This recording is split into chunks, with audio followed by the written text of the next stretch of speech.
In today's video, we're going to talk about my food prep, how that's been going, my transformation challenge, the Sadik Hadzovic transformation challenge, and I think a little bit about the Mark Wahlberg Dr. Oz debate. Let's tackle that one. Here we go.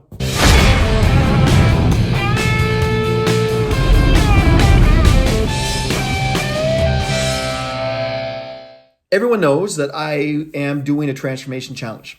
And what you may not know is that it is the Sadik Hadzovic transformation challenge. And here's I don't even know the real name. It's not that, but here is the poster for the challenge. It's a 6-week transformation challenge. I have to tell you, I've done some transformation challenges in the past. I've never done one 6 weeks in length. So this is going to be a challenge. For example, this coming Sunday is Super Bowl Sunday. And normally on Super Bowl Sunday, I would partake in some foods that aren't necessarily healthy. So I would eat the wings, I would eat the chips, I would drink the pop, I would do all kinds of crazy things. And this time, I'm still going to go and I'm going to have a blast. And I'm going to have fun with everybody that's there. And I'm going to eat rice and fish. And that's just okay. And because I only have 6 weeks, I don't have time to slip even a tiny little bit. Normally, whenever I do a transformation challenge, I usually have 12 to 16 weeks to do it. This one I have 6. So it's going to be interesting to see just how much my body can transform. I will say this, after having been in the bodybuilding world for 25 plus years, having competed multiple times, having done transformations multiple times, having coached elite athletes at the local, provincial, national, and world level, and having helped professional athletes as well, I can tell you without a shadow of a doubt that the secret to success is structure. You have to have structure. And speaking of that, I have everything written down. My entire meal plan is written out. Julie's is written out as well. Literally to the ounce. I know exactly how much food I'm eating at every meal. I know exactly when those meals are. Now I know life happens sometimes and sometimes you can't eat the meal at the exact time. That's okay. But my meal plan, I'll tell you what my meal plan is. Everyone keeps asking me that. What do you eat? How do you eat? What is the secret foods that you're eating to be able to transform your body all these different times? There are no secrets. There's no secrets in the bodybuilding world. There just isn't. There's no secrets to transformation. The number one secret is discipline, it's focus, it's consistency, structure. People hate those words. Those are 4-letter words. I don't know any of those are four letters, but they are 4-letter words for most people. 4-letter words. They are swear words for most people. Discipline, people hate that, but it takes discipline to do this. Consistency, people hate that. They want instant gratification. It takes consistency to do this. Structure, you have to know what you're doing. You've got to know when you're going to be doing it in order to be successful. You have to do these things. You have to have those things in place in order to be successful. I don't even remember what the fourth one was now. Now that I just said it, I forget what the fourth one was, but you have to have that too. So the key is to make sure that you're in the right headspace. The key is to make sure that you get up every day with a positive energy and a positive focus.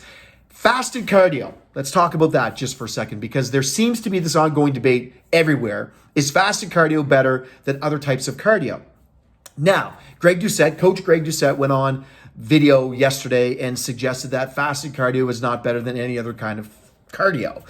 And I have to say that I disagree with what Coach Greg said. You can't have blanket statements like that. You can't just say things like that.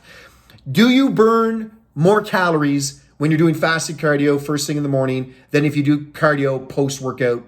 No.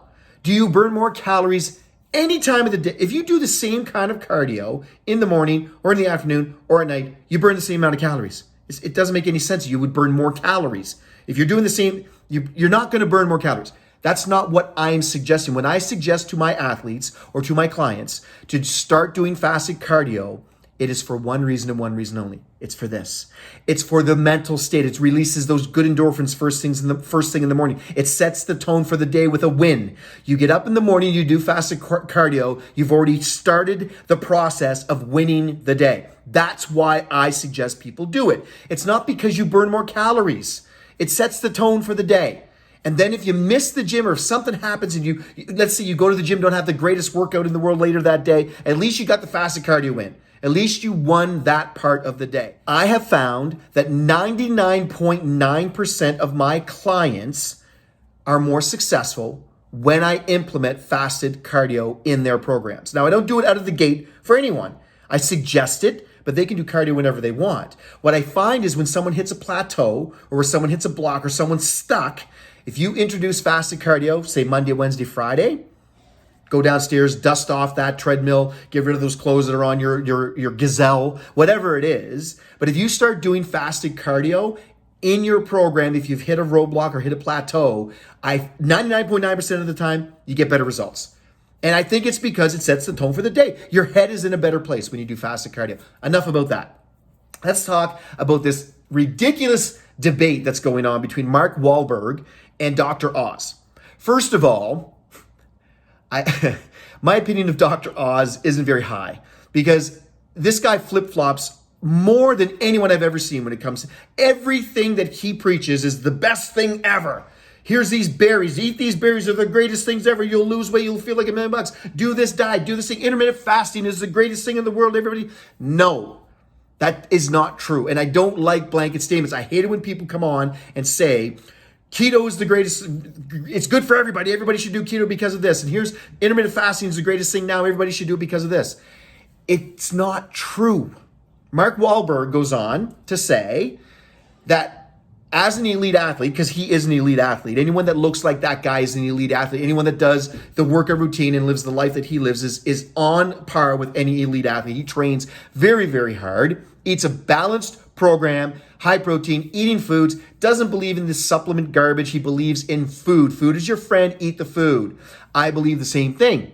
You should eat 5-6 times a day. You should break the fast first thing in the morning and eat something and then continue every 3 to 4 hours. Eat food, put food in your body. Now, is it true that intermittent fasting can help you lose weight? Sure. As long as you're in a calorie deficit, as Coach Greg would say, by the way, it's not rocket science. Like, let's be real here. I am no doctor. I am nothing. I am not a registered dietitian. I am just a coach who has been doing this for 30 years and has helped thousands of people to do this. And I say this all the time, and I know you're probably getting sick and tired of me saying that, but I have to say it because somebody could be watching this for the first time saying, who's this guy? I've helped thousands of athletes. I've done it myself. I continue to do it. I'm doing it now, and I will do it for the rest of my life. Balance is the key. You need carbs, you need proteins, you need fats if you want to build muscle. If you want to just lose weight, do whatever you want. If you want to lose weight, keto will work if you're in a caloric deficit. Try it. Intermittent fasting will work if you're in a caloric deficit. Try it. Is it sustainable long-term? Probably not. Most people fail because they can't live like that. Ask everyone you know how they're doing on the Atkins diet right now.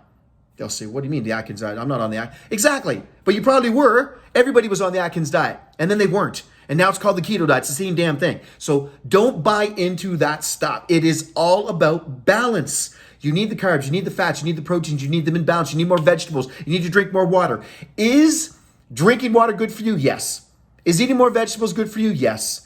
Is eating potatoes and sweet potatoes and basmati rice and good clean carbohydrates good for you? Yes. Is eating clean, lean, healthy proteins good for you? Yes. Is getting protein from a plant source good for you? Yes. Whatever you need to do. But if you want to transform your body, and what I mean by that is if you want to look different, if you want to build muscle, if you want to have wider shoulders and a smaller waist and look better on the beach or on a boat, if you want to transform your body, then you have to have protein to do that.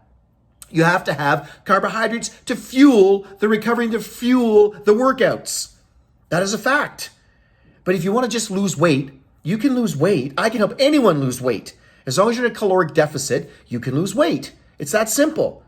Will you lose some muscle along the way? Yes. Will you lose fat? Probably. Will you lose a lot of water? Yep. Will you lose weight? Yes, you will. You'll get on the scale and the scale will go down. In a month from now, will that weight come back on when you start eating normal again? Yes, every single time.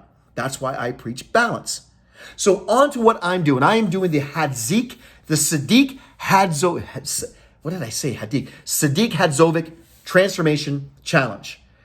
If you don't know who Sadik Hadzovic is, have a look, check him out on Instagram. If you don't know who he is, he's one of the greatest bodybuilders on the planet. He's in men's classic. He was in men's classic physique. He's in men's physique. And he has one of the greatest builds in the world. And he's an incredible coach. And he is an incredible motivator. And he is an incredible athlete. And he has this challenge that he's got going on in 6 weeks. And I have entered the challenge. Meal one for me is 1 whole egg, 1 cup of egg whites, and some baby spinach. That is what meal one is. I get up at 6 in the morning. I do fasted cardio for a half an hour. That's the first thing that I do. I get up and I go and I do fasted cardio for a half an hour. Sets the tone. When I get home, I have 1 whole egg. I have 1 cup of egg whites, and I have some baby spinach. That's meal one. Meal two, roughly 3.5 hours later, is either some chicken breast, some fish, some lean beef, and some greens. So it's either going to be broccoli or asparagus or baby spinach again. Meal three, chicken breast, fish, extra lean beef, basmati rice or white potato or sweet potato, and some greens. Meal four, generally that meal is my pre-workout meal. So that's the meal that I'm going to eat before I go to the gym. That's when I usually have 2 large rice cakes and some peanut butter or some almond butter, some natural peanut butter or some almond butter. Now, I have to warn you, this is like I said, guest appearance. Yep, that's her crawling on the floor for some reason because she doesn't want to be on camera. Oh, there's her head. Anyways, I have had athletes, elite, high-level athletes, completely go off the deep end when it comes to peanut butter and sit at home with a spoon and eat a whole jar of peanut butter. I can't make this stuff up. This is absolutely true. I have had people contact me to tell me that they have taken their peanut butter and thrown it off the deck because it was too tempting. If you don't have enough discipline to stop yourself from eating a whole jar of peanut butter, there is nothing any coach on this planet can do for you. There's different kinds of help for that. And I'm not joking. This actually happens. Luckily, I'm not that kind of a person. The 1 tablespoon of peanut butter that I have with my rice cakes is plenty. It's just enough for me. So that's what I have before my workout. Then when I come home, I have my post-workout meal, which generally is some berries and some protein powder and water. And then meal 5, I guess, would be, again, you guessed it, chicken breast, white fish, some extra lean beef of some kind, and some veggies. And then the final meal of the night is, again, eggs or chicken breast and some kind of a nut, either 1 ounce of almonds or 1 ounce of cashews. Done. Good night. 9 o'clock hits, I prep all the food for the next day. 10 o'clock hits, I'm in bed. Repeat, repeat, repeat, repeat. That is how you transform a body. Now, most people, again, this is not rocket science. Is it easy? No. Day 1, day 2, day 3, day 4, it's pretty easy at the front end, but as you get through the middle part and the back end of this, discipline becomes very important. Structure becomes even more important. Support becomes very, very, very important because you need people in your life to support you as you go through this kind of a thing. Luckily, I have incredible support. And luckily, at the end of this, I am taking my ginger to Mexico. So after the challenge, in fact, we're doing the after video in Mexico, which is going to be interesting.